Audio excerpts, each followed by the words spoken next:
안녕하세요. 오늘도 사연살롱을 찾아주셔서 감사합니다.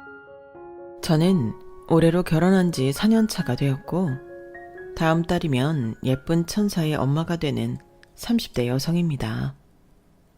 현재는 시어머니와 함께 남편과 서울에서 살고 있어요. 사실 제가 시어머니를 모시고 살게 될 줄은 꿈에도 몰랐는데 어쩌다 보니 시어머니에게 엄마 하며 살고 있네요. 그리고 종종 겪는 일인데 제가 누군가 만나 시어머니와 함께 살고 있다고 얘기를 하면 다들 하나같이 저를 안쓰럽게 보거나 괜찮냐고 묻는 일이 많았는데 저는 이런 말을 하고 싶어요.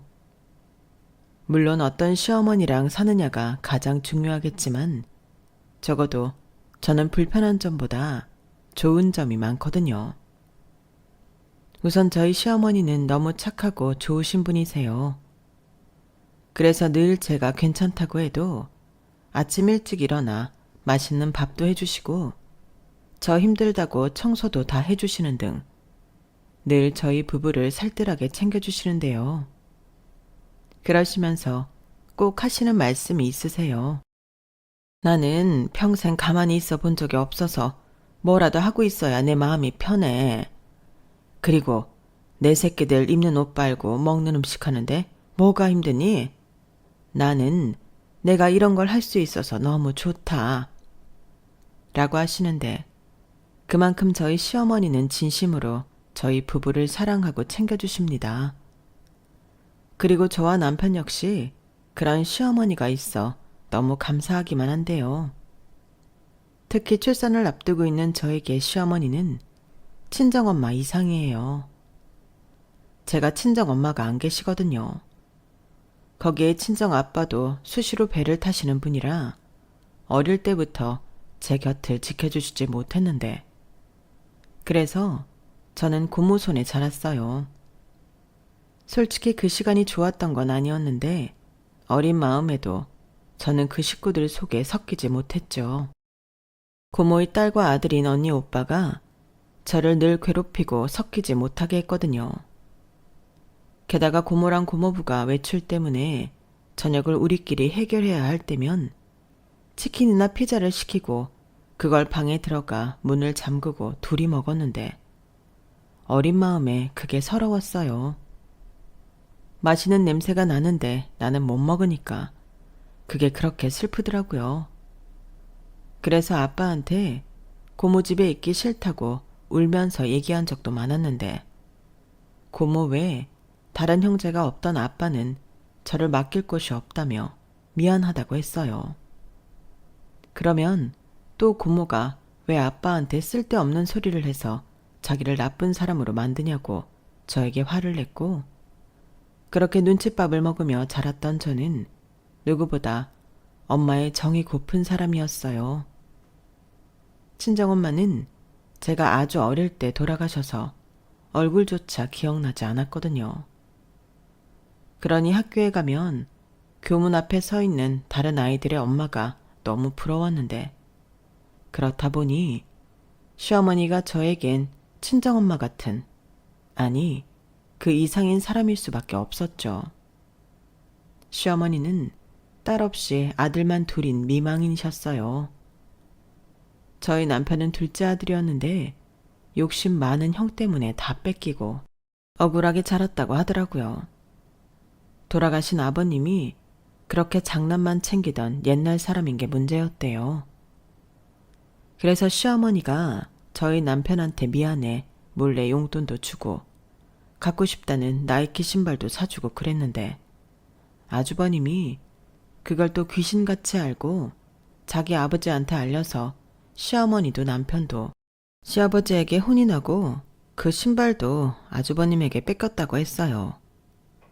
그러니 형제 사이가 좋았을 리가 없고 남편은 이를 악물고 공부를 했는데 그 때문에 남편은 공부를 곧잘해 사교육 없이도 전교 5등 안에 들었고 장남인 아주버님은 뒤에서 5등 안에 드는 꼴통이었다고 하더군요. 우리 형은 그때 아버지가 하는 농사일을 물려받으면 된다고 생각해서 공부 자체를 안 했어. 그래도 농사일은 하려고 했네. 자기가 달리 할 수 있는 일이 없으니까. 그리고 자기가 하나? 사람 사서 부릴 생각이었지. 좌우간 우리 형이지만 형은 단 한 번도 열심히 뭘 해본 적이 없어. 심지어 노는 것도 잘 못 놀았다니까. 달리기도 못하고 숨바꼭질하면 제일 먼저 잡히는 사람이 우리 형이었어. 나중에 노락실만 가면 돈이랑 이것저것 뺏겨서 오는데 말 다 했지. 정말?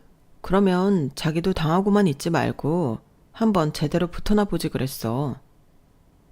뭐하러? 나는 하루빨리 그 집을 나가는 게 목적이었지. 그래서 자기도 만났잖아. 저희는 연애할 때 서로 그런 이야기를 종종 나눴는데 똑같은 인생은 아니었지만 살아온 결이 비슷해 서로에게 더욱 애틋했어요. 저희는 아는 지인의 소개로 만났는데 첫 느낌이 좋아서 사귀게 되었거든요. 그렇게 평범하지만 행복한 연애를 3년 넘게 했고 둘 다 혼자 살고 있었기 때문에 결혼해서 같이 살고 싶었는데 저희 아빠는 해외 곳곳에 바다를 누비고 사시는 분이라 한국에 돌아와야 만날 수 있었고 그 전에 시댁에 가서 먼저 인사를 드렸어요. 당시 아주버님은 결혼해서 아이도 있으셨는데 시어머니와 함께 살고 있으셨죠. 남편한테 들은 대로 아주버님은 시아버님이 하던 농사일을 물려받았어요. 저희 시댁이 산 논밭 이런 재산이 좀 많았는데 아주버님은 그걸 전부 자기 것이라고 생각하는 사람이었어요. 그리고 끼리끼리 논다고 형님도 그런 사람이었는데 제가 남편과 결혼을 한다고 찾아가니 반갑게 맞이해주기는커녕 저도 자기랑 같은 사람일까 경계부터 하더라고요. 그에 반면 시어머니는 참 인상이 좋으셨는데 뭐랄까 가장 대우를 받아야 할 어른임에도 불구하고 시어머니는 눈치를 많이 보셨어요. 둘째 아들을 오랜만에 봐서 반갑고 또 결혼할 여자를 데리고 왔다고 하니 좋은데 아주버님과 형님의 눈치를 보시더라고요. 마치 너무 많이 기뻐하거나 좋아하면 안 되는 사람처럼 어딘가 불안해 보였는데요. 형님 역시 시어머니가 저한테 무슨 얘기를 할까 귀를 쫑긋 세우고 눈을 요리조리 굴리는데 여간 눈치가 보이는 게 아니었어요. 그리고 그런 분위기를 남편이 표나게 싫어했는데 아주버님이 바쁘다며 올라갈 사람들은 서둘러서 올라가라며 저희를 등 떠밀었어요. 저희 시댁이 경상북도 상주라 오후 늦게 도착했거든요. 그래서 저녁을 먹고 출발할 생각이었는데 저희가 간다고 미리 이야기를 했음에도 자기들이 바빠서 저녁상까지는 못 차려준다며 차가 막히기 전에 올라가라고 했어요. 아니, 한가하면 같이 고기라도 구워 먹고 얘기도 더 하면 좋은데 우리가 너무 바빠서. 서울 사람들은 또 차 막히는 거 싫어하잖아. 가서 얼른 쉬고 거기 가서 맛있는 거 먹어. 여기 음식이 뭐가 좋아? 서울 식당에서 사 먹는 음식이 훨씬 고급지고 좋지. 그래요. 우리가 원래 경우가 없는 사람들이 아닌데 어차피 오늘만 날도 아니고 오늘은 인사 온 거니까 인사했으면 됐지. 우리 어머니도 간만에 막내 아들 보고 예비 며느리 봐서 좋았죠? 그래. 그래도 먼 길 왔는데 바로 가라고 하냐? 어머니가 잘 몰라서 그런데 요즘 젊은 아가씨들은 시댁에 오래 있는 거 싫어해요. 이렇게 빨리빨리 보내줘야 다음에 또 오고 그러는 거라고. 그래. 오늘만 날도 아니고 차 막히기 전에 얼른 올라가라. 어머니, 저는 괜찮은데 오늘은 날이 아닌 것 같으니까 그냥 갈게요. 대신에 다음엔 맛있는 거 많이 해주세요. 그래요. 여기까지 와줘서 고마워요. 우리 아들이 늘 서울에서 혼자라 걱정이 많았는데 그것도 고맙고요. 별 말씀을요. 그럼 건강 잘 챙기시고 또 올게요. 엄마, 나 갈게. 몸 잘 챙기시고 내가 보내주는 영양제 잘 먹고 있지? 뭐 필요한 거 있으면 바로바로 연락하고. 야, 인마, 형이 있는데 무슨 그런 쓸데없는 소리를 해. 내가 다 알아서 해. 너는 놀러가서 결혼 준비나 해. 지가 언제부터 엄마를 챙겼다고. 너 재수씨 앞이라 그러냐? 그냥 평상시대로 해라. 무슨 말이야. 원래도 내가 형보다 엄마를 더 챙겼는데. 형이야말로 말만 하지 말고 행동으로 해. 엄마 지난번에 땡볕에서 쓰러지셨는데 형 거기 없었다며? 야, 그땐 나도 볼 일이 있었어. 아니, 그때 엄마가 쓰러질 줄 내가 알았냐? 도련님, 그런 얘기를 뭐하러 해요? 그때 내가 덥다고 어머니한테 가지 말라고 했는데 어머님이 긋고 나가신 거라고요. 그렇죠, 어머니? 그래. 내가 가만히 있지 못하는 성격이니까. 그거 봐요. 괜히 도련님은 잘 알지도 못하면서 형한테만 뭐라고 하고. 저 진짜 이럴 때마다 속상해요. 분위기는 순식간에 나쁜 쪽으로 기울었어요. 그래서 제가 눈만 좌우로 굴리고 있는데 시어머니가 불안한 듯 안절부절 못하고 계시더라고요. 그래서 제가 남편의 소매를 끌며 그만하자고 고개를 저었고 남편은 씩씩거리며 자리에서 일어났는데 그게 시댁 식구들을 처음 본 날이었어요. 말로는 들었지만 실제로 겪어보니 집안 분위기가 어떤지 알 것 같았는데 남편이 종종 그랬거든요. 자기는 시댁 재산에는 10원도 관심이 없다고요. 다만 시어머니가 큰아들 큰며느리 눈치를 보고 사는 게 너무 짜증이 난다며 할 수만 있다면 가까운 곳에 모시고 싶다는 말을 했는데요. 결혼을 앞둔 그때는 차마 저에게 시어머니와 같이 살고 싶다는 말을 못했겠죠. 그런데 저랑 결혼하기 이전에도 남편이 시어머니에게 올라와 같이 살자고 여러 번 이야기를 했다고 했는데 그때마다 시어머니는 싫다고 단번에 거절을 하셨다 들었어요. 내가 서울에 가서 어떻게 사니? 나는 지금까지 상주를 벗어나 산 적이 없는데. 엄마는 그런 복잡한 곳에서 못 살아. 형이랑 형수가 잘 해줘. 그 산이랑 논이랑 밭도 다 엄마 건데 지들이 나한테 잘 보여야지. 그러니까 엄마 걱정하지 말고 너나 좋은 아가씨 만나 연애해. 엄마는 네가 좋은 사람 만나서 가정 이루고 행복하게 살면 그걸로 만족한다. 이렇게 말하는 시어머니셨다고 했는데 잘해준다는 아주버님과 형님에겐 어쩐지 수상한 냄새가 많이 나더라고요. 예전에 저희 고모도 형님 같은 느낌이 나는 사람이라 잘 알거든요. 그래서인지 인사를 다녀온 후에도 시어머니 생각이 많이 나던 저였는데요. 결혼 후 신혼여행을 다녀와서 또 인사를 가고 첫 명절에 내려가 다른 며느리들처럼 명절을 쇠려고 했는데 그때 형님이 저에게로 와서 비꼬듯이 이렇게 말했어요. 동서는 요즘 여자가 아닌가 봐. 무슨 한여근성 그런 거 있어? 나는 동서 편하라고 배려하는데 동서는 왜 그렇게 여기 내려와서 일을 하고 싶어 안달이야? 혹시 다른 마음이라도 있어? 네? 다른 마음이요? 그리고 제가 무슨 일을 하고 싶어 안달이 나요. 저는 그냥 해야 하는 일이니까 하려고 하는 것뿐인데요. 나 참, 우리는 우리가 알아서 하거든.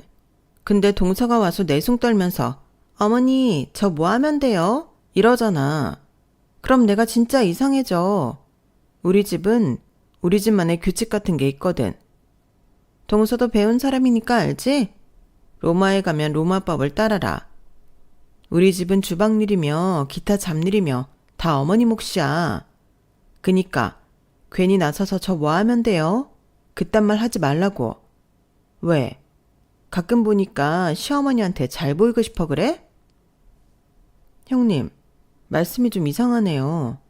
그럼 형님이 이 집에서 어떤 일을 하시는데요? 나는 남편이랑 같이 농사일하지. 그것만 하나? 밭일도 하고 애도 키워. 아, 그래서 주방일이나 집안일은 몽땅 어머님이 하시는 거예요?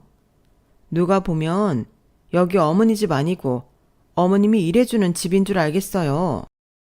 뭐야? 저도 시집 온 지 얼마 되지도 않았는데 오지랖 떨긴 싫거든요. 그냥 저는 제가 하고 싶은 대로 할게요. 제가 형님한테 뭐라고 하지 않았잖아요. 제가 며느리이고 시어머니신데 당연히 잘 보이고 싶죠. 시어머니한테 못 보이고 싶은 며느리가 어딨어요? 아, 그러니까 꿍꿍이가 있다. 이걸 지금 돌려서 말한 거지. 생각하고 싶은 대로 생각하세요. 제가 그것까지 일일이 말씀드리기는 좀 그렇죠. 제가 무슨 말을 해도 형님은 형님이 듣고 싶은 대로 들을 거잖아요. 동서, 진짜 대바라졌구나. 끼리끼리 논다고 하더니 도련님이 어쩜 자기 같은 여자를 데려왔지? 어머, 모르셨어요? 저희도 그렇지만 형님이랑 아주버님도 그러세요. 욕심 많고 억지 부리고. 뭐? 너 말 다 했어? 아니요, 다 하진 못했어요. 안 그래도 물어보고 싶었는데 제가 전에 어머님한테 드리고 간 용돈이 왜 형님 방에 있는 거예요? 제가 조금 전에 핸드폰 충전기 찾으러 잠깐 들어갔거든요. 뭐? 남의 방에 멋대로 들어갔다는 거야? 동서, 그렇게 경우 없는 사람이었어? 집에서 가정교육을 어떻게 배운 거야? 죄송해요. 가정교육을 못 받아서요. 그런데 왜 그 봉투가 거기 있냐고요? 왜긴 어머님이 나 주셨으니까 그렇지. 당신은 우리가 주는 용돈으로 충분하다고 나더러 필요할 때 쓰라고 주셨어. 나는 주신 거 받은 것 뿐이야. 뭘 알지도 못하면서. 아, 그래서 안에 편지까지 같이 주셨구나. 아니면 편지가 안에 있는 줄도 모르고 형님한테 줬다고요? 그럼 형님은 왜 제가 드린 편지를 형님이 갖고 계세요? 그야 어머님이 필요 없나 보지. 그래요? 그럼 어디 시어머니한테 여쭤볼까요? 동서, 진짜 왜 그래? 편지 그깟게 뭐? 별 내용도 없드만. 어머, 읽으셨어요? 저한테 형님 방에 왜 들어갔냐고 경우 없다고 그러시더니 형님은 더 경우가 없네요. 남의 편지까지 읽으시고. 형님도 저처럼 가정교육 못 받으셨나 봐요. 뭐야? 동서 진짜 왜 그래? 왜긴요. 형님이 자꾸 선 넘으시니까 그렇죠. 저는요, 형님이랑 딱 선 그어놓고 서로 넘어오지 않았으면 좋겠어요. 저는 가정교육을 못 받아서 누가 저 건드리면 못 참거든요. 그러니까 다음부터는 각자 조심하고 살자고요. 서로 침범하지 말고. 저는 갓 시집 온 새댁이었지만 형님이 하나도 무섭지 않았어요. 저한테는 남편이 있고 또 저를 예뻐라 해주시는 어머니가 있으니 저는 제가 하고 싶은 대로 최대한 경우에 맞게 행동할 생각이었는데 선을 먼저 넘은 건 형님이라 제대로 초장에 제가 어떤 사람인지 각인시켜 주고 싶었어요. 그래서 더 일부러지지 않고 형님에게 할 말 다 했는데 그 이전에 남편이 늘 하는 말이기도 했어요.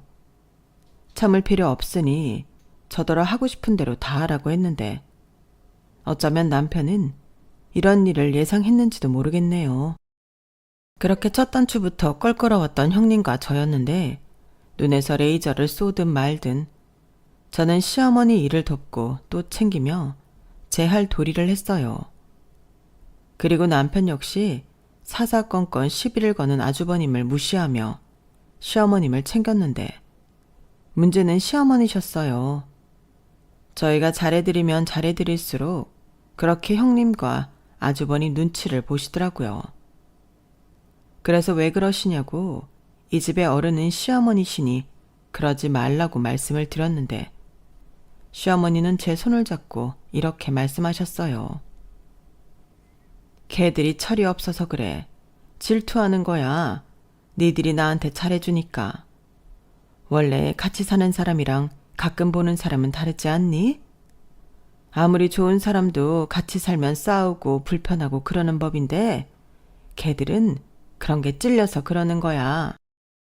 니들이 볼 땐 내가 눈치 보는 것처럼 보이겠지만 나 역시 걔들을 걱정하는 거지. 같이 사니까. 그러니 너희들도 형이랑 형수 나쁘게 생각하지 말아라. 나빴으면 엄마랑 그렇게 안 살아. 그래도 형님이랑 아주버님 보면 화가 나요. 명절에도 저희가 오는 게 싫대요. 그게 가족이 할 소리예요? 그래. 엄마는 늘 형 눈치를 보고 살잖아. 내가 그걸 몰라? 그러니까 진작에 올라와서 사시라니까. 나는 싫어. 내가 왜 내 집 두고 다른 데 가서 사니? 그리고 할 줄 아는 일도 농사일 말고는 없는 사람이 서울 가서 뭐 해 먹고 사니? 됐다. 나는 지금이 좋아. 그리고 니들하고도 이렇게 가끔 보는 게 좋고. 저는 저희에게 가끔씩만 보자고 말씀하시는 시어머니를 보며 미친 듯이 안쓰러워 마음이 울렁거렸어요. 딱 봐도 형님과 아주버님은 시어머니한테 잘해주는 사람들이 아닌데 왜 저렇게 끼고 도시는 건지 답답해하던 남편의 마음이 이해가 가더라고요. 하지만 당사자인 시어머니가 싫다고 하시고 또 저에게 가끔 보자고 하시니 이 또한 우리가 마음대로 할 수 있는 게 아니었고 저랑 남편은 어쩔 수 없다며 어머님 마음 불편하게 하지 말자고 이야기를 나눴는데 그러면서 제 마음 속에도 어쩌면 내가 나서서 시어머니를 모시자고 해야 할 수도 있겠구나 하는 생각을 했어요. 그래서 남편한테 슬쩍 우리가 어머니 모시고 살까? 형님이랑 아주머니랑 합의 보면 어머님도 올라오시겠지 라고 말을 건넸는데 남편이 깜짝 놀라며 말하더라고요. 자기 정말 그런 생각을 했어? 우리 아직 신혼인데 어떻게 그런 생각을 했어? 몰라. 나도 내가 이런 말을 직접 할 수 있을 거라고 생각하지 않았는데 어머니 뵙고 올 때마다 마음이 안 좋아서. 어머님이 일단 좋으신 분이잖아. 그렇게 말해줘서 고마워. 근데 그 말까지는 하지 말자. 나도 마음 같아서는 그러고 싶은데 형이랑 형수가 절대 우리 엄마 놓아주지 않을 거야. 엄마가 가진 재산을 전부 넘겨받으면 몰라도 그럴 리가 없지. 그냥 그거 다 줘버리면 안 돼? 어차피 욕심도 없다며. 글쎄, 지금 마음은 그런데 또 모르지. 그리고 그것보다도 엄마 걸 그렇게 형한테 주고 싶지 않아. 그럼 엄마는 아무것도 없는 거잖아. 그래도 지금은 재산들이 전부 엄마 명이라 형도 형수도 함부로 못하는 건데. 남편은 저 말을 하면서 답답했는지 한숨을 푹 하고 쉬었어요. 솔직히 제 입장에서는 이미 함부로 하고 있는 것 같았는데 남편은 그 이상의 나쁜 짓도 할 수 있는 인간들이라며 그 얘기는 이제 그만하자고 하더라고요. 가족이라는 게 다른 집들은 따뜻하고 의지할 수 있는 그런 울타리라면 남편과 저에겐 가족은 참 어려운 것이었어요. 어릴 때부터 온전한 가정에서 보호받고 자라지 못해서인지 둘 다 어떻게 사는 게 화목하게 사는 건지 몰랐었죠. 하지만 둘 다 서로를 아끼고 또 측은하게 생각하던 저희는 저희 나름의 마음을 주고받으며 부부로서 노력하며 지냈는데 그렇게 한 2년 사니 주변에서 너무 예쁜 부부라며 저희를 칭찬해 주더라고요.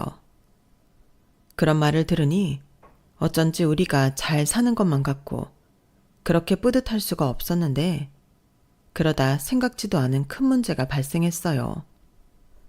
글쎄 시어머니가 가족들 몰래 당신 명의로 되어 있던 상과 논 밭들을 전부 팔았다고 했는데 그 돈도 없다고 하셨답니다. 사실 그 얘기를 전해 듣고 저희도 많이 당황했는데 시어머니는 언제 왜 팔았는지 그리고 그 돈은 어디로 갔는지 입을 꾹 다무셨어요. 다 필요한 곳이 있어 팔아서 썼다고만 하시는데 평상시 시어머니가 하시는 행동이 아니기에 저희 부부도 아주버님과 형님도 황당하기만 했어요. 하지만 애당초 그 재산에 관심이 없던 저희 부부는 시어머니가 필요해서 썼다는데 불만이 없었고 그에 반면 그 재산에 잔뜩 눈독을 들이고 있던 아주버님과 형님은 마치 자기 재산이 날아간 듯 집안을 뒤집고 방방 뛰는 등 난동을 피우기 시작했는데 그때도 시어머니는 입을 꾹 다무시고 계셨어요. 저희 부부도 형님이 빨리 내려오라고 해서 갔다가 그 모습을 눈으로 직접 봤는데 평상시 아주버님과 형님의 눈치를 살피던 시어머니는 그날만큼은 큰 바위처럼 미동도 하지 않으시더라고요. 그래서 제가 조심히 다가가 어머니, 무슨 일 있으셨어요? 그래서 돈이 필요하셨던 거예요? 라고 물었는데 시어머니는 그때도 아무 말씀을 안 하셨고 아주버님과 형님은 답답하다며 소리까지 빽 질렀는데 형님이 그러셨어요. 내년에 우리 진우 영어 유치원 보내려고 했는데 이게 뭐야? 이참에 나도 이런 시골살이 그만하고 시내 아파트 사서 나가 살려고 했는데 이게 뭐냐고. 어머님이 다 망쳤어요. 책임져요. 그래서 그 판 돈은 어디에 있냐고요. 입이 있으면 말씀 좀 해보세요. 형님은 거의 마당을 뒹굴며 울기 시작했어요. 그 모습이 차마 뭐라고 표현할 수 없을 정도로 처참했는데 어머니는 아무 말씀도 하지 않으시고 뭘 어떻게 해야 할지 모르겠더라고요. 그건 남편도 마찬가지였어요. 남편은 계속 시어머니를 보고 있었는데 예전과 달리 굳건한 모습을 하고 있으니 남편도 뭐라고 하지 못하는 눈치였어요. 그러자 아주버님은 극단적인 행동을 하기 시작했는데 집안의 물건을 하나씩 가져와 마당에 던지기 시작했고 급기야 이 집이라도 받아야겠다며 시어머니더러 나가라고 소리를 질렀는데 그땐 남편이 나서서 아주버님을 말렸어요. 형, 그만해. 엄마도 사정이 있어서 그랬겠지. 야, 너 안 비켜? 나는 지금 내 인생을 모두 도둑 맞았어. 난 내 건 줄 알고 내 인생 바쳐 일했는데 남 좋은 일만 했다고. 지금 네가 내 속을 알아? 저 노인네가 나를 이용했다니까. 그럼 내가 일한 돈이라도 내놔야지. 그러니까 너 저 노인네 데리고 내 눈앞에서 사라져라. 전에 재수씨가 엄마 모시고 살고 싶다고 했다며. 여기서 그 말이 왜 나와? 그리고 이렇게 형이 엄마를 내쫓겠다는 거야? 이 집은 엄마 집이야. 나갈 사람은 엄마가 아니라 형이랑 형수고. 어머 도련님, 지금 똥인지 된장인지 구별 못해요? 저희가 피해자라니까요. 아무리 형이 싫어도 사리 분간을 하셔야죠. 저희가 도련님을 왜 불렀겠어요? 어머니 모시고 가라고요. 싫어요. 엄마가 가겠다고 하면 당연히 그러겠지만 엄마가 가신다고 하는 거 아니면 이딴 식으로 엄마 데리고 갈 생각 저는 없습니다. 저는 애당초 엄마 재산에 관심도 없었고 엄마가 알아서 했을 거라고 생각해요. 그러니 이 일에서 저랑 저희 집사람은 빠질 테니 이 일로 더는 연락하지 마세요. 엄마, 나 갈게. 그리고 엄마가 이 집을 나오고 싶으면 언제든지 연락해. 그때는 진짜 모시러 올 테니까. 엄마 발로 나가고 싶을 때. 내 말 무슨 뜻인지 알지? 그리고 형, 형수, 혹여 우리 엄마한테 허튼 짓 하기만 해요. 그땐 나도 안 참을 거니까. 남편은 그렇게 말하고 저한테 돌아가자고 했어요. 저희가 있으니 형과 형수가 더 그러는 거라며 우리가 얼른 가야 한다고 제 손을 붙잡았는데 저렇게 어머니만 두고 가기가 너무 마음이 안 좋더라고요. 그래도 그 순간에 어머니를 모시고 나오면 아주버님과 형님이 원하는 대로 해주는 것 같아 우선은 남편 뜻에 따르기로 했는데 저희 부부는 올라가는 내내 아무 말도 하지 않았죠. 오로지 무거운 침묵만 차 안 가득 채웠는데 그 후 이틀 만에 형님에게 연락이 왔어요. 시어머니에게 아무리 물어보고 부탁을 해도 시어머니가 입을 열지 않으신다며 자기랑 자기 남편은 너무 억울해서 이렇게는 못 산다고 했고 지금까지 산 세월이라도 보상받아야겠다며 어머님 살고 있는 집을 넘겨받기로 했다고 했는데요. 그러면서 싫든 좋든 시어머니는 앞으로 저희 부부가 모셔야겠다며 자기들이 시어머니를 모시고 저희 집에 오겠다고 했어요. 그리고는 거의 버리듯이 시어머니를 저희 집 건물 앞에 세워놓고 가버렸는데요. 제가 연락을 받고 부랴부랴 집으로 오니 시어머님이 허망한 듯 저희 빌라 건물 앞에서 쪼그리고 앉아 하늘을 보고 계셨어요. 저는 지금도 그 모습을 잊을 수가 없는데 그 모습을 보자마자 눈물이 터져버렸죠. 마치 어린아이가 길을 잃고 헤매다가 엄마를 발견한 것 같았는데 그래서 달려가 시어머니를 와락 안았어요. 그리고 이젠 싫다고 하셔도 무조건 저희랑 살아야 한다고 울면서 말했는데요. 시어머니는 그때 제 등을 쓸어주시며 울지 말라고, 알겠다고, 또 고맙다고 울면서 말씀하셨어요. 그리고 그날 저희 집에 오시자마자 어찌나 잠을 고운하게 주무시던지 저녁 식사 때가 되었는데도 깨울 수가 없었는데 남편은 깨우자고 했지만 저는 하지 말라고 말렸네요. 그리고 시어머니가 일어나시면 따뜻하게 드실 수 있게 저는 잠도 미루고 거실에서 기다렸는데요. 그날 밤 11시에 시어머니와 아주 늦은 저녁을 함께 먹었어요. 왜 이 시간까지 밥도 안 먹고? 어머니랑 같이 먹으려고요. 으이그, 나는 대충 먹어도 되는데. 싫어요. 여기에선 대충은 없어요. 여기에선 어머니가 왕이에요. 너는 참 마음도 예쁘지만 말을 참 예쁘게 해. 우리 아들이 무슨 복으로 너 같은 아내를 얻었을까? 어머님이 잘 키워주셔서 그렇죠. 그리고 무슨 잠을 그렇게 고나게 주무셨어요? 많이 피곤하셨나 보다. 그러게, 잠이 아주 쏟아져서 어쩔 수가 없었어. 불편할 줄 알았는데 여기는 참 편하네. 저는 밥을 먹다 말고 시어머니의 손을 잡았어요. 그 손이 어찌나 따뜻한지 평생 그리워하던 엄마 손을 잡은 듯한 기분이었는데 그때 저는 시어머니에게 평생 같이 살자고 말씀드렸네요. 그러자 시어머니가 빙그레 웃으며 고맙다고 하셨는데 그렇게 저희는 새 식구가 되었어요.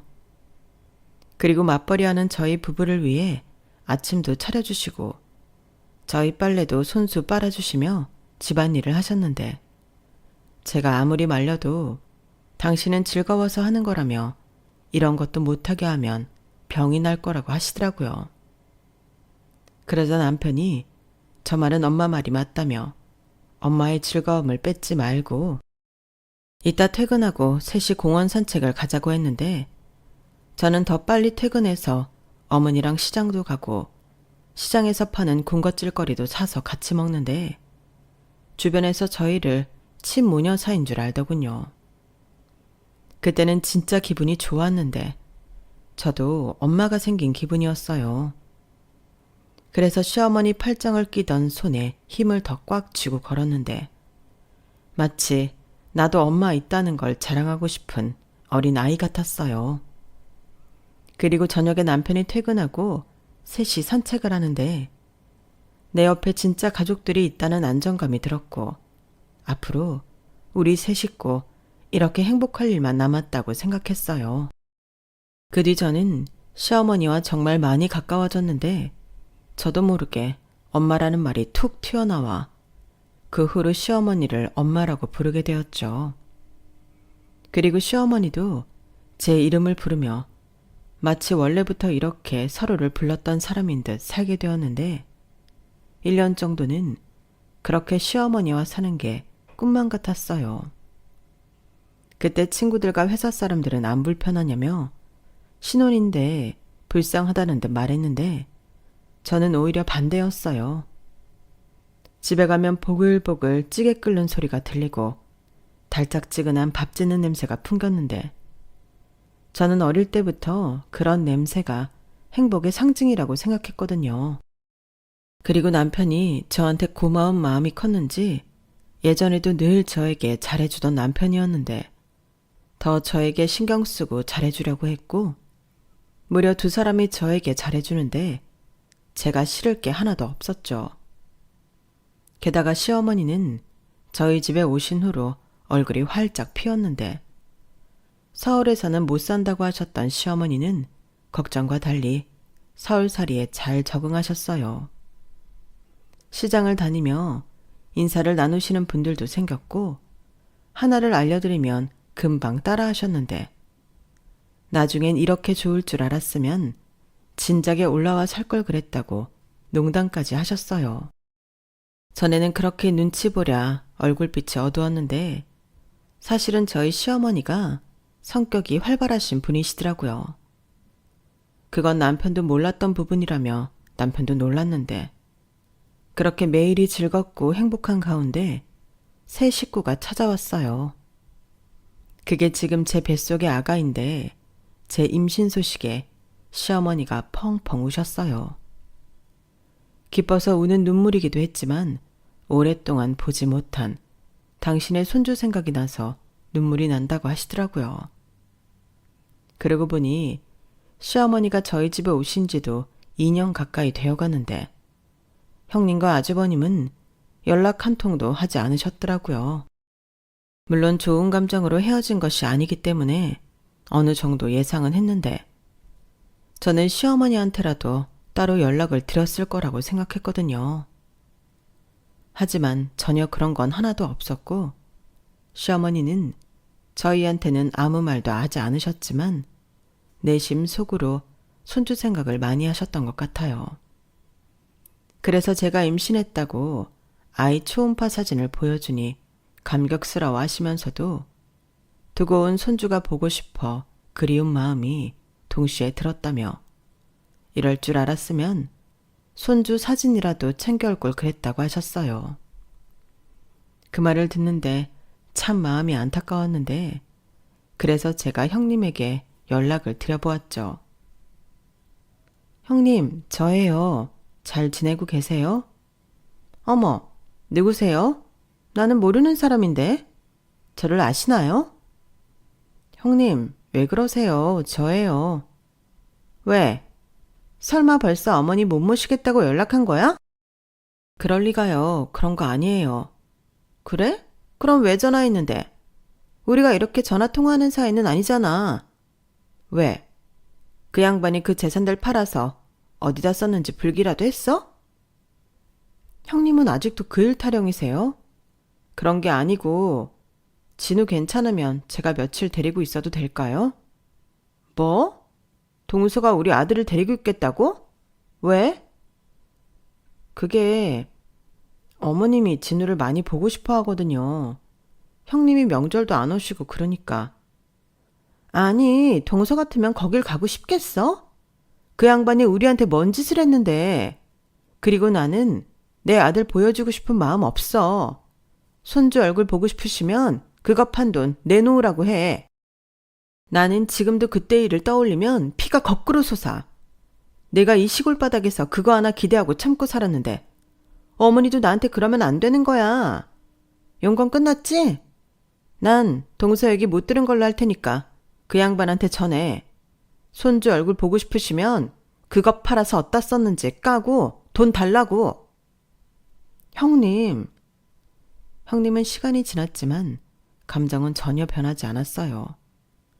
그리고 자기 아들을 무슨 인질처럼 보고 싶으면 돈을 가져오라고 했는데 혹시나 하는 기대감으로 전화를 한 제 잘못이었죠. 그래서 그 후로 시어머니에게 진우 얘기는 한마디도 하지 않았는데 입제 초음파를 처음 보는 날 저희 부부는 시어머니를 모시고 산부인과를 찾았어요. 시어머니는 이런 건 처음 본다며 신기해 하셨는데 또 눈가에는 벌써 눈물이 고여 있으셨어요. 그리고 성별이 딸이라는 걸 알았을 때는 남편이 제일 좋아했는데 저희 남편이 딸바보가 되는 게 꿈이었거든요. 그리고 그날 저녁 시어머니는 저희 부부에게 고백할 것이 있다며 거실에 앉히셨는데 저에게 통장 하나를 건네셨어요. 저는 이게 뭔가 하면서도 설마 하는 생각이었는데 통장을 열어 확인해 보니 저는 입이 떡 벌어져 시어머니를 쳐다봤죠. 그러자 남편도 궁금하다며 통장을 가져가 봤는데 남편도 많이 놀라 했어요. 하기사 자기 엄마가 그런 재산을 혼자 처분하고 그것도 모자라 그 돈을 혼자 다 썼다는 게 믿기지 않는다고 했는데 이렇게 통장에 넣어서 가족들을 감쪽같이 속였을 줄은 정말로 몰랐다 했어요. 나도 고민이 많았지. 근데 내가 이렇게 하지 않으면 내 앞으로 있는 건 전부 네 형이랑 형수한테로 갈 게 뻔한데 달리 다른 방법이 없었어. 나는 단 한 번도 그놈들한테 내 재산을 줄 마음이 없었거든. 그래도 그렇지. 이렇게 하려고 그 수모를 다 겪은 거야? 뭐하러? 나는 진짜 욕심 없었는데. 그건 네 마음이고 이건 내 마음이지. 네가 결혼하고 현정이 데려왔을 때 이렇게 해야겠다고 결심했다. 나도 그 집 구석에서 할 만큼 했어. 네 형은 내 앞으로 있다가 자기한테 줘야 하는 재산이라고 생각하겠지만 이건 내 거지. 너도 알잖아. 엄마가 얼마나 마음고생 몸고생하면서 살았는지. 그래서 이건 온전히 내 결정으로 니들 주는 거야. 특히 너 말고 우리 며느리 주는 거다. 내가 정말 힘들고 어려울 때 내 손 잡아주고 내 옆에 있었으니까. 내 딸처럼 나를 챙겨줬으니까. 저는 시어머니의 말에 감정이 복받쳐 하고 싶은 말은 많았지만 그 어떤 말도 할 수 없었어요. 따지고 보면 저는 받기만 했을 뿐 해드린 게 없는데 이런 큰 선물을 받아도 되는 건지 나중에 무섭기까지 하더라고요. 그리고 만약 이런 사실을 형님과 아주버님이 아신다면 저를 잡아먹을 것이 분명했는데요. 그래서 처음엔 안 받겠다고 어머님이 편하게 쓰시고 나중에 남은 건 기쁜 마음으로 받겠다고 했는데 시어머니는 고개를 절레절레 흔드셨어요. 당신도 저희에게 큰 거 하나는 해주고 싶으시다며 가지고 있다가 필요한데 쓰라고 하셨는데 남편이 일단 받아만 놓자고 저를 설득하더라고요. 하지만 기쁜 마음과 동시에 불안한 마음은 영 가시지 않았는데 결국 저의 불안한 예감은 적중하고 말았어요. 아주버님이 얼마나 집요했는지 시어머니의 재산 처분을 도와준 사람을 결국엔 찾았더라고요. 그리고 그분한테 둘째내 줄 거라는 소리를 들었다며 거의 눈이 뒤집혀서 저희 집에 쳐들어왔는데 부부가 세트로 눈을 까디집고 난리를 피웠어요. 전에도 마당에서 뒹굴던 형님이셨는데 저희 집에서도 그러실까 너무 싫더라고요. 그리고 혹여나 아주버님이 저희 물건을 부수거나 하면 그땐 가차없이 신고할 생각으로 핸드폰을 손에 쥐고 있었는데 저희 부부가 나설 필요는 없었어요. 시어머니가 정말 다른 사람이 되어서는 눈 하나 깜짝하지 않고 아주버님과 형님에게 대적하셨거든요. 그리고 통장 하나를 보여주며 니네 목도 있다고 지금부터 당신이 하는 말 잘 듣고 행동거지 똑바로 하라고 하셨는데 그땐 정말 저희 시어머니가 완전 멋있으셨어요. 이미 집도 니들이 달라고 해서 줬고 나는 더 니들한테 해줄 거 없다. 그래도 자식인데 작은 애들 챙겨주면서 니들도 뭐 하나는 있어야겠지. 그래서 니들 목도 이 통장에 넣어놨어. 하지만 이건 내가 죽거든 니들 하는 거 봐서 줄지 말지 결정하마. 니들이 이전처럼 나를 무시하고 둘째네한테 해코지 한다면 이것까지 그냥 네 동생네한테 줄 테니 그런 줄 알고. 뭐? 엄마, 뭐 어떻게 이래? 왜 저 새끼만 챙기는데? 왜? 너는 그렇게 네 아버지가 챙겼는데 나는 네 동생 챙기면 안 돼? 나는 전부터 너보다 우리 막둥이 챙기고 싶었어. 말도 잘 들어, 공부도 잘해, 마음도 따뜻하지. 너랑 다르게 다정다감하지. 무슨 이유가 더 필요해? 니들이 나한테 어떻게 했는데? 어머니, 그래도 그렇지 이건 아니죠. 저희가 어머니 모신 세월이 얼만데요. 모셔? 누가 너더러 나 모시라고 했냐? 돈 모으고 싶다며? 내 집에서 살면서 착실히 돈 모은다고 기어 들어와 놓고 뭔 소리야. 나 치매 아니다. 그리고 네가 나한테 한 건 까먹은 거야? 둘째 쟤가 나한테 영양제 사주고 용돈 주고 그러면 네가 그거 홀랑홀랑 가로채 갔잖아. 솔직히 나는 살면서 니들 몫은 다 줬다고 생각한다. 아니, 그래도 우리 아들이 장손인데 이러는 법이 어딨어. 나중에 제사밥은 누가 차려주는데? 나는 그런 거 하나 필요 없다. 살아서도 못 얻어먹은 밥 죽어서 얻어먹는다고 뭐가 좋겠니? 그리고 내가 장남한테 뭐 애미 대접이라도 받았어? 장남한테도 못 받은 대접을 장손한테 받으라. 그것도 나 죽은 뒤에? 아니, 내 말은 그게 아니라. 됐다. 나중에 니들도 한번 겪어봐. 그게 얼마나 억장이 무너지는 일인지. 나는 나한테 잘해주는 자식이랑 며느리가 좋다. 네 아버지랑은 다르다 이 말이야. 어머니 서울에서 사시더니 너무 많이 변하셨어요. 혹시 동서가 이러라고 뒤에서 시킨 거예요? 뭐 눈에는 뭐만 보인다고? 너는 아직도 네 동서를 모르겠니? 이상 나는 할 말 다 했고 이 통장이라도 받고 싶으면 지금부터 행동거지 잘해. 내가 진우 보고 싶다고 하면 데리고 오고. 알겠냐? 아주버님과 형님은 광분해서 저희 집에 들어왔을 때랑 180도 달라져서는 순순하게 시어머니가 하시는 말에 고개를 끄덕였어요. 정말이지 철저하게 돈이 움직이는 사람들이었는데 나중에 시어머니가 그러시더라고요. 그 돈도 아주버님 내외한테는 줄 마음 없으시다고요. 대신 잘 가지고 있다가 장손인 진우한테는 주고 싶다고 하셨는데 제가 잘 생각했다고 말씀드렸네요. 누군가는 서운하지 않냐고 물었던 것 같기도 한데 저는 전혀 그런 마음이 없었어요. 이미 너무 큰 돈을 저희 부부에게 주신 시어머니셨고 저는 그것과 상관없이 시어머니가 저희 아이한테 많은 사랑을 베풀어 주실 거라는 걸 믿어 의심치 않기에 그딴 돈에는 욕심이 나지 않거든요. 그리고 벌써 그 난리가 있고 제가 막달이 되었는데 현재 저는 출산휴가를 받아 쉬고 있는 중입니다. 말이 쉬는 거지 매일 시어머니와 놀고 있는데 시간 가는 줄 모르고 있어요. 생전 손재주라고는 하나도 없는 저였는데 시어머니한테 코바늘 뜨기도 배우고 요즘은 시어머니가 푹 빠진 트로트도 같이 들으며 나중에 아기 낳은 뒤에는 임영웅 콘서트 티켓을 사서 꼭 같이 가자고 약속도 했는데 언제까지나 지금처럼만 지낼 수 있었으면 좋겠어요. 아직 아이가 태어나지 않아서 잘은 모르지만 시어머니가 든든하게 제 곁에 계시니 저도 시어머니처럼 좋은 엄마가 될 수 있겠죠.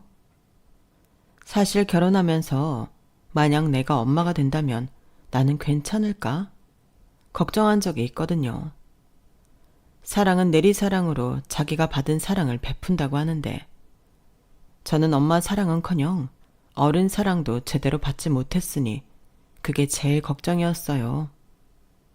하지만 너무나도 좋은 시어머니를 만나 그런 부족한 부분들이 어느새 차고 넘칠 정도로 채워졌는데 이쯤이면 시어머니가 아니라 그냥 우리 엄마라고 해도 되지 않을까 싶습니다.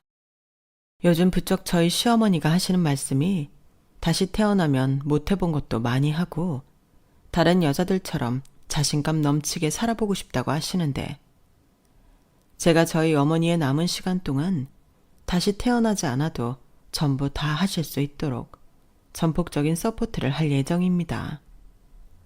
저 돈 많은 여자잖아요. 그리고 그 돈 덕분에 꿈에 그리던 아파트도 사서 이사도 예정되어 있는데요. 저희 아기까지 태어나 우리 네 식구 새로운 보금자리에서 지금보다 더 행복하게 살 수 있도록 많은 격려와 응원 부탁드립니다. 외로웠던 제 인생에 선물같이 찾아온 저희 가족 너무나도 사랑하고요. 앞으로 평생 제가 누구보다 잘할 거라는 걸 이 자리를 빌어서 약속드리면서 제 사연을 마치겠습니다. 지금까지 제 이야기 들어주셔서 감사드려요. 우리 모두 선한 마음으로 좋은 복 많이 받으시고 무엇보다 가장 큰 복인 건강 잘 챙기시길 진심으로 바랄게요. 그럼 저는 무사히 출산 잘하고 다음엔 행복한 사연으로 또 찾아올 수 있도록 하겠습니다. 안녕히 계세요. 여러분, 사연 댓글에 응원과 현명한 조언 부탁드려요. 좋아요와 구독은 저에게 큰 힘이 됩니다.